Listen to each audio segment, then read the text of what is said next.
Good morning, everyone. Merry Monday. I understand that there's an issue with the Friday video.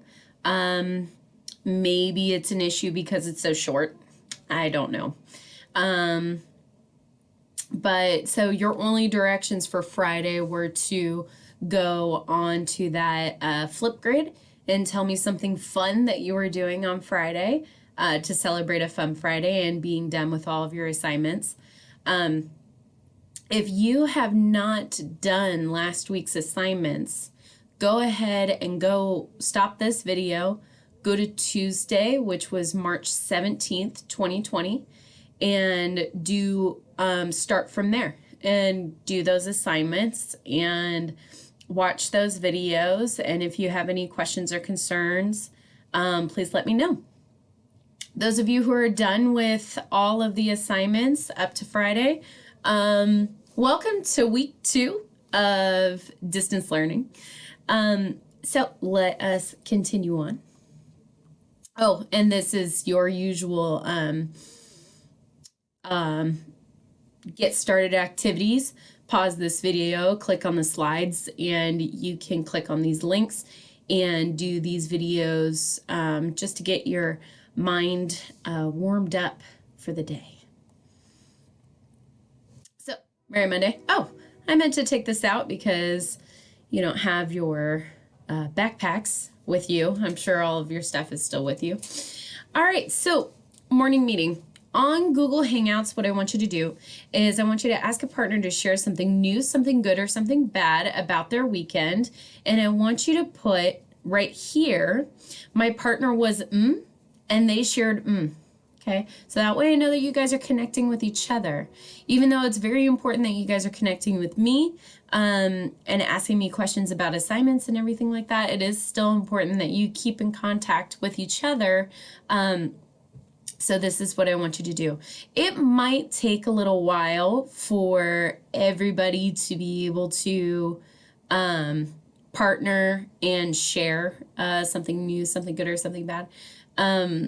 So don't worry about doing this slide first. Wait until you have a response and then complete this slide. So our objective for math today will be, I will be able to apply diagrams to solve word problems. So this one you are going to solve mentally in your head, each of these problems, and you're going to write the answers over here. Okay, it just has a number 1, and then you're going to write your answer, and then when you click enter, number 2 will pop up. Okay, so here's what you're solving in your head. 25 minus equals 15. What plus 15 equals 20? 10 plus 20 plus equals 40. 5 equals 5 plus 5 minus, what equals 2 times 3 plus 4? What minus 4 times 2 equals 2? All right, so here's your math message. Judy is solving the number story below. Mrs. Burns buys 4 packs of colored markers. There are 5 markers in each pack. She gives some markers away and ends up with 8 markers for herself. How many markers did she give away? To help, Judy drew the diagram shown below. She wrote the letter M to represent the numbers of markers given away in the story. So take a look at this diagram. What are your thoughts about this problem and the way that she's solving it? We've seen this diagram before in the past. It's a change diagram. Do you think that this diagram is appropriate for this problem? Do you know how to solve this problem now that it's put into a diagram? So she wrote 4 times 5 in the start box. What does that represent? Well, when we're looking at the problem, we have Judy is solving the number story below. Mrs. Burns buys 4 packs of colored markers. There are 5 markers in each pack.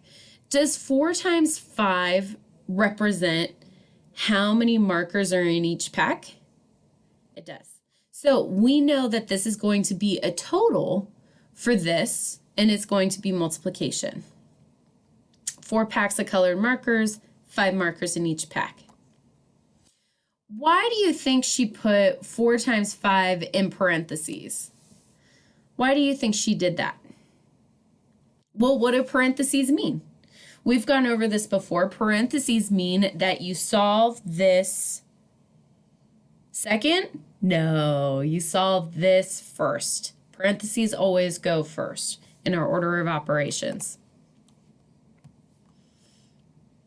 So, she wrote 8 in the end box. What does that represent? Let's go back and let's see where 8 is. She gives some markers away and ends up with 8 markers herself. So this is what she's ended up with. Okay, so after the equal sign, we know that we have an 8. All right. So what change took place? We know that she gave some markers away. Now that's the big change. Did she get more markers, or is she subtracting markers? So we know that the change represents markers that were given away. So is this change a change to more or a change to less? And how do you know? Well, by giving something away, we're not buying more, we're not being given more. So we know that we're going to be, just like it's written here, subtraction. Okay, so 4 times 5 minus m, and we end with 8. So how did Judy represent what she needed to find out?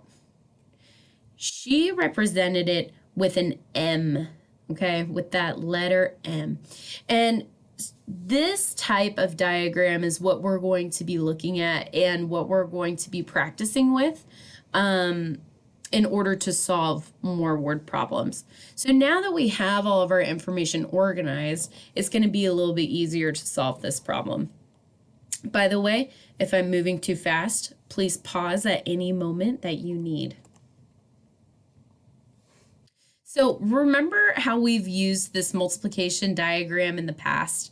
It was 2 weeks ago that we were using this to solve word problems. So we're going to use it again to solve other word problems as well. So this is called a situation diagram, and it can help you organize the information and write a number model that fits the story. So not only are you going to be solving these problems, but I'm also going to need you to write a number model that fits the story. And this is going to help us with that. So back to our original problem. I want you, now that we have all of our information organized, now I want you to go to Google Classroom Assignments and solve. Okay. So at this time, what I'm going to do is I'm going to pause the video, and I want you to solve this before we move on. All right.